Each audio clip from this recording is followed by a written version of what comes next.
My name is Rachel Hoppe. I am the marketing and brand manager at C-Motive Technologies in kind of sunny Madison, Wisconsin. We've had a pretty rainy week, but that means it's warmer if it's rain instead of snow. So I'm here to talk about the ever so wild industry of electric motors and generators. So electric motors are found in just about anything you can find in your home: fans, blenders, washers and dryers, drills, and more. Despite how present this technology is and has been for years, it's looked exactly the same for the past century, and that's where C-Motive comes in. C-Motive's co-founders had three issues with traditional electric motors. From a supply chain standpoint, the materials it takes to build them, mostly copper and magnets, are incredibly price sensitive. In the past decade, both copper and permanent magnets, also referred to as rare earths, have tripled in price, making this platform more expensive as time continues. When considering sustainability, traditional electric motors contribute to a high volume of carbon emissions, a growing problem in our environment. But the biggest issue that they found was with efficiency. By using rare earths and copper, traditional electric motors heat up really easily, creating significant losses. So let's say you're in charge of a shipping fulfillment center and you have a warehouse full of conveyor belts. The entire building is full of thousands of electric motors. With long run times, these motors are going to get really hot. You'll have to pay to cool down the facility for your employees, as well as set up barriers so they don't burn themselves in the motors. Additionally, maintaining and replacing these motors is becoming more and more expensive.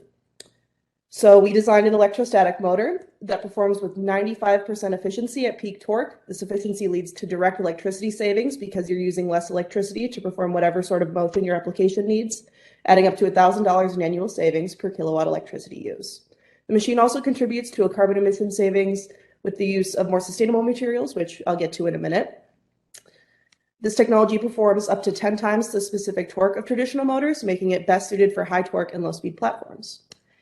And this starts with technology inspired even earlier than traditional electric motors. In the mid-1700s, Ben Franklin developed the first electrostatic machine, so we've given it a modern take with a few performance upgrades.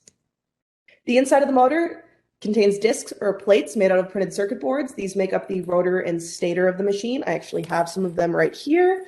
So this is the rotor and this is the stator. The stator stays in a fixed position while the rotor spins with the machine to utilize static in order to generate movement, in our example of moving a conveyor belt. It's obviously a very simplified breakdown, but we do have a more in-depth breakdown of how the plates actually work on our website if you're a little bit more of the nerdier crowd. I also have one of our motors here. It's really light. Usually be pretty difficult to lift a motor of this size, but it's about 25 pounds.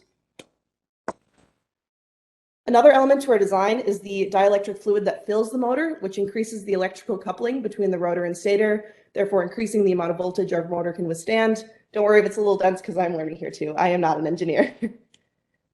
I talked a bit ago about materials. A traditional electric motor pictured here functions based off of copper wires wrapped around permanent magnets. We've relied on this system for decades.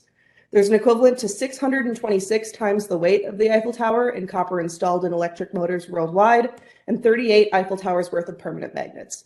90% of these magnets are sourced internationally, giving other countries opportunities to jack up prices as the demand stays high.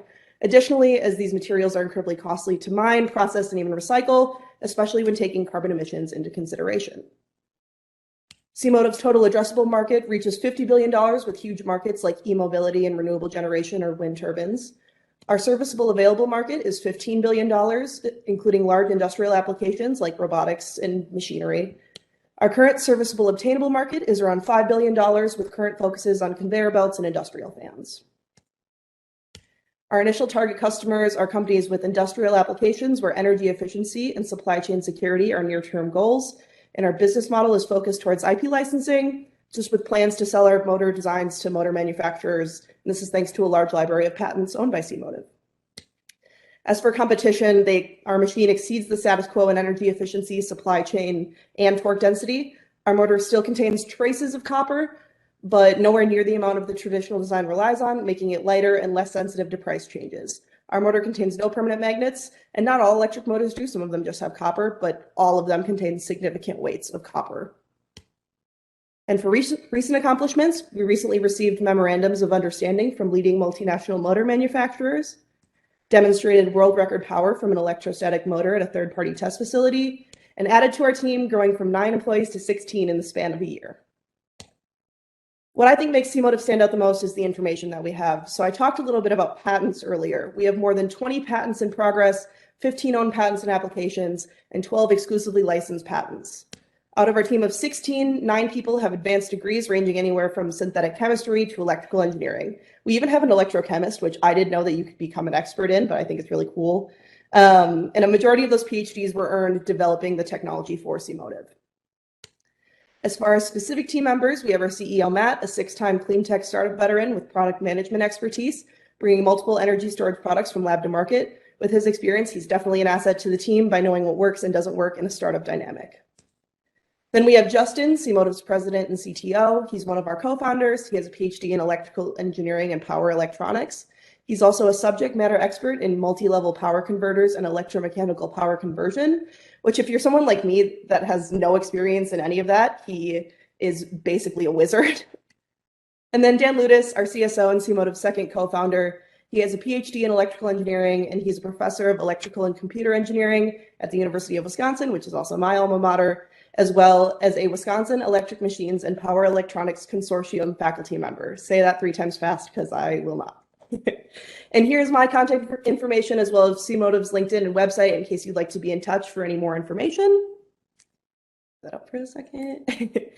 And then as for what we're looking for, we have 3 items. We're looking to add some team members, including a systems engineer and a supply chain professional. And like any startup, we're looking for funding. We're currently raising our Series A round that will close in the first quarter of 2022. And lastly, we're looking for contacts in the Northeast United States to help us with sustainability studies, like figuring out our embodied carbon life cycle analysis, and anyone that works with NYSERDA, since we don't have anything like that here in place in Wisconsin. And if you have anything like super specific, or you just feel more comfortable asking digitally, feel free to interact with us via our email address or our website. And I'm ready for questions then.